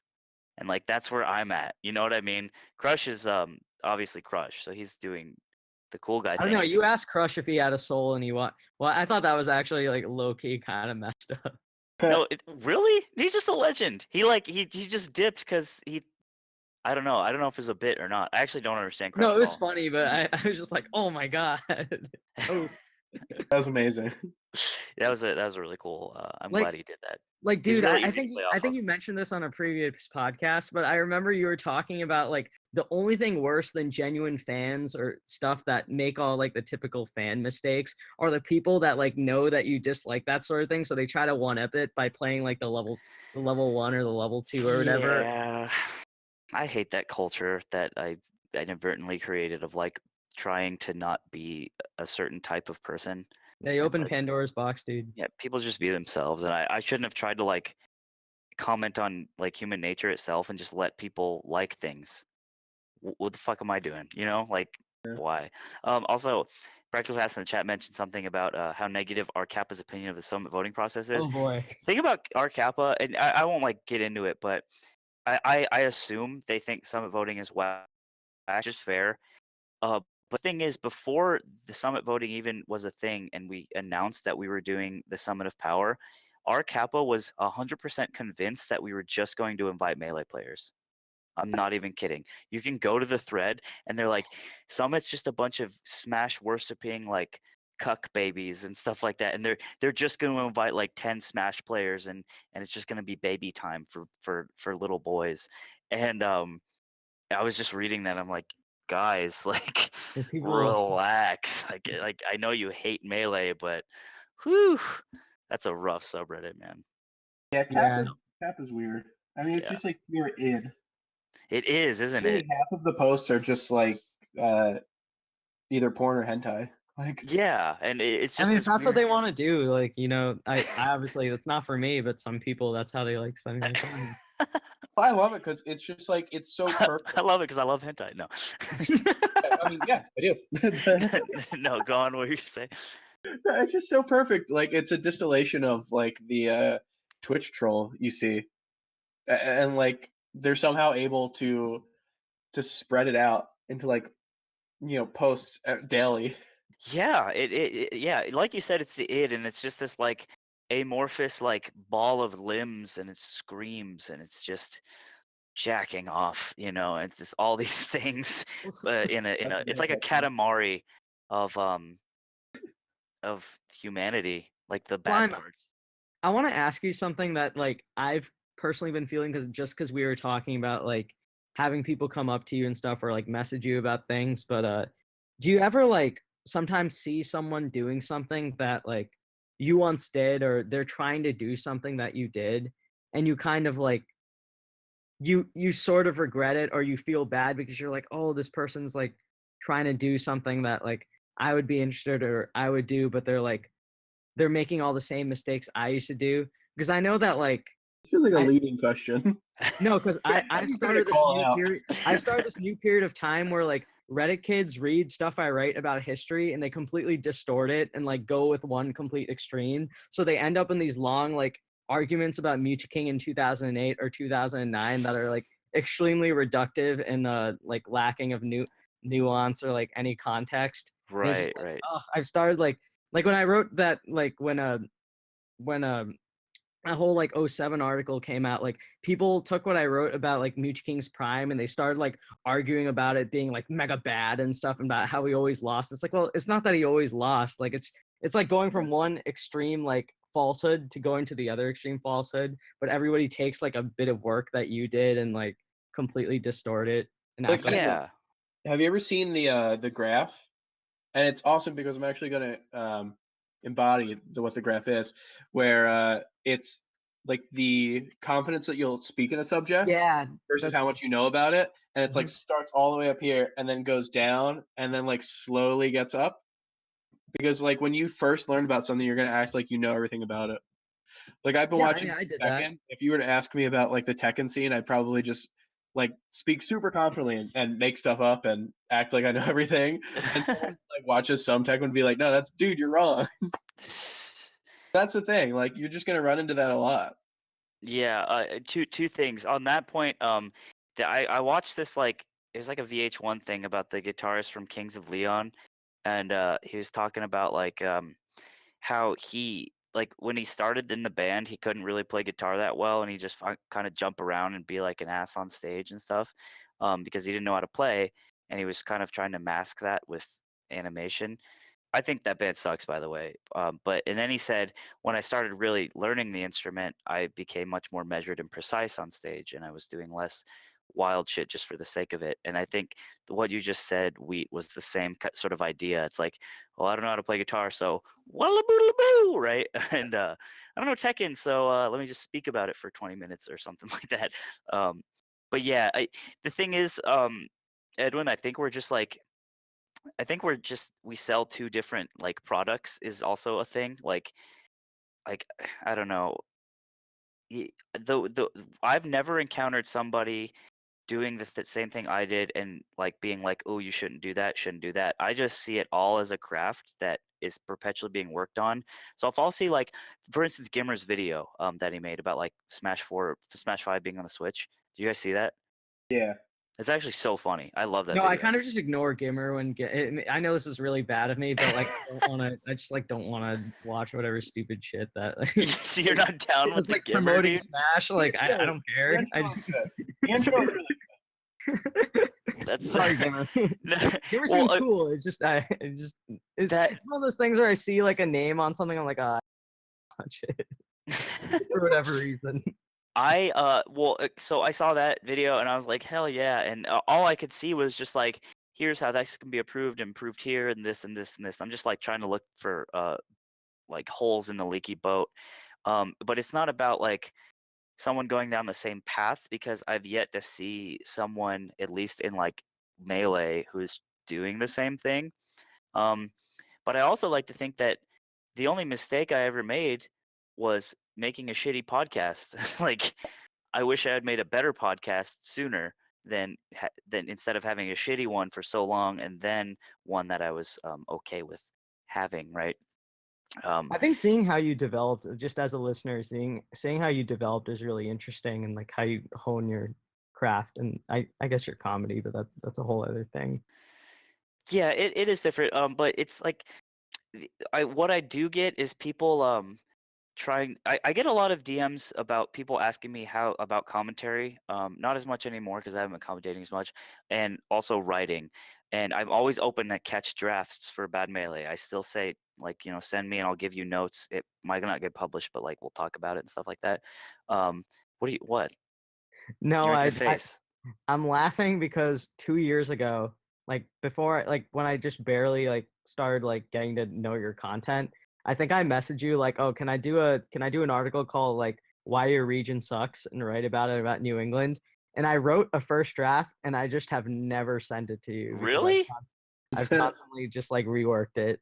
Oh, You're a that's little cute. baby boy. You're a Yeah, little baby. Just this is send it. Shut up. Just put it out on the table. Just flop it down. It's not funny. It's just like it's not good. Like the thing is, I'm so used to writing in this like stuffy like know-it-all history narrator type voice, and I'm just like so sick of that. I just want to get away from it. And Well, either way, send it if you want. We could work on it. But yeah, what yeah. I do get people who are like, how do I be good at commentary? Like, or like Mac D once literally asked me, how do I be funny? Like at a tournament, and I'm like, McCain, How are you supposed to answer that? That's I hate that question. It's in and it's also funny because he was like, I didn't think the Black Panther sketch was funny. I'm like, well, you once asked me how to do this, so I don't know what to tell you, brother. But I people the main thing I see, I guess, is people trying to overdo memes on the mic. And I learned very quickly that I love the game too much to disrespect it by making the show or the stream about me. And that's the biggest thing I end up telling people is like, realize very quickly that if you don't love this game, you should probably dip, because you should do something you'd love, for one, and for two, the game deserves respect. So yeah. I mean, commentary is a whole other like discussion that's been had. But there is one thing I want to say that I think like relates to that point. I feel like a lot of what people say in Smash, and I don't even think we're excluded from this. I think a lot of what people say just comes from repetition and just instinctually like what you say. Like, I have heard this before. This is the time I will say X, and it's not like yeah, I don't want to say it's fake, but like it's just thoughtless. it is. That's exactly it. It's thoughtless. You're not being dynamic. You're not reading context in the situation and thinking on your feet. You're just saying a thing with your mouth and your words, and it's And not. even like, to be fair, even the players that we watch that complain about this stuff, they do it a lot too. If you ever watch people's streams, the most dreaded words that I hear when watching a stream, like even an individual player from someone in the top 100 to a New Jersey net play legend or whatever, like when I hear the words "somebody clip that," it just completely takes it, or clip that, or odd shot or whatever. It takes the element out of the actual gameplay itself and turns into into like this little container that you like share with all your friends, and it becomes about sharing that experience, and it becomes about like making this fake connection over something you Yeah. did in a game over the actual game. It's become like Robot boy, you became a robot boy. You're good now. I know what you're saying. It's the same thing of like taking a selfie instead of just like loving something for what it is in the moment. I hate when people are like, you're like having a good time with your friends, and some doofus is just like, guys, isn't this just great? Isn't this just great that we're just all out right now? It's like, yes, it doesn't. You didn't have to say that. Shut up. There's a guy I used to play with in my like my college club. Who do you play with? You don't know him. I don't want to. He's like, I don't who's this want. man's? I don't Who want to this reveal. man's? I don't want to reveal him. What But do you mean? What do you mean play with him? so, oh my god, low hanging fruit. I'm sure it was pretty low hanging, dog. Low-hanging fruit. So he was like a Ba-ba-ba-ba-bum. So we played like Melee and stuff like with a bunch of our friends, and this guy was a college freshman when I was a senior, and he used to just say like the most inane shit like while we're playing, like randomly in the middle of like a serious friendly session, because we're preparing for we're all trying to train for the UConn tournament tomorrow, which I, by the way, was running. But Let's go. he was so he just randomly in the middle of like all of us playing friendlies, he's standing up there, he's got like his backpack on or whatever, like he's holding a purple GameCube controller, and he looks at like all of us and he's like, man, I love college. And it's like Okay. it's like March at this Okay. point. Like, you've known us for It's March. 7 months. Like, when did you just realize this? Oh, like, guy, don't be like that. You Don't can be have like- that thought in your head and just not say it, and everything's so chill. Oh, you're talking about him. He's in the wrong. I'm in the right for this, right? Yeah, no. Well, Okay. what I'm saying is, like, Knowledge can be uttered, and that person could be in the right. right? Like, it's just so whack to say. He's such a I mean, stupid Asher Roth. statement. Yeah, I got into a huge argument about Asher Roth with I think Ludwig or someone in the house. Oh man, that was like an hour long. slugfest. I was so mad about that guy. Either way, that's neither here nor there. I actually have to get going soon, but is there anything else you guys wanted to cover and talk about? We're mostly good. I don't know, Edwin, what were you thinking? We basically hit all our topics. Yeah, I think that this was actually a really fun episode. I actually, so heading into it, to be frank to the audience watching this, I thought we were going to talk more about Melee, like the game itself. But like as the conversation went on, it does feel nicer, like being able to talk about something outside of like just, oh, where will this player be ranked, or like how will this turn out? Because like, you know, as silly as it might sound, like it's so often like ingrained in the kind of volunteer work that we do that we have to constantly be thinking about this. Just because, dude, I don't want to be clipped saying that I think that like Plup is, still. I don't even know. Like, I don't want to be clipped saying anything. Yeah, I don't want to be clipped saying HBox never learned how to read and is in fact illiterate. HBox is basically the Floyd Mayweather of Melee. but yeah, no, it was nice talking about like the summit as a whole, like the other outside of Melee topics that are still relevant. But yeah, I don't know. It's good. What do you think, guys? Was this a success? What would you rate it? Oh man, we've been running that Fantano bit in the ground. Yeah, I mean, me and the bad Melee guys. When's Shandy, Edwin that joke was already made, by the way. Can we fund that?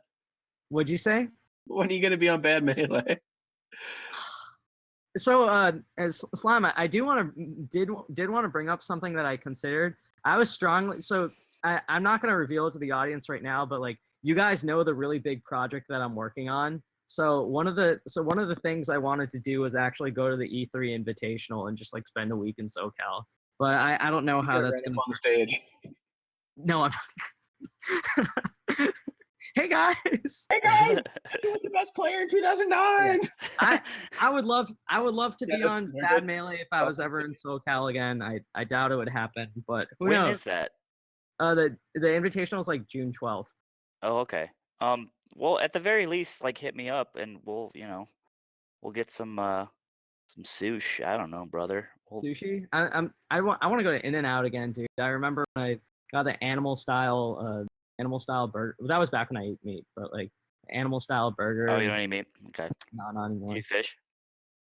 Yeah, I guess I do eat seafood, but not.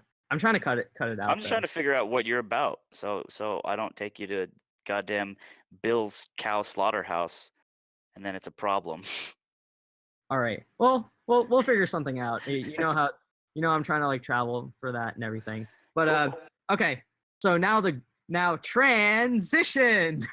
we're moving to the ending of the show. Thanks guys for watching. It's been real. Again, Save couldn't make it this week, but he'll be back next week. We hope this is a really good show. We contributed a lot. I contributed a lot. Slime contributed a lot. We all appreciate your time here. Contributed a lot behind the scenes. And Save too. Save was fine.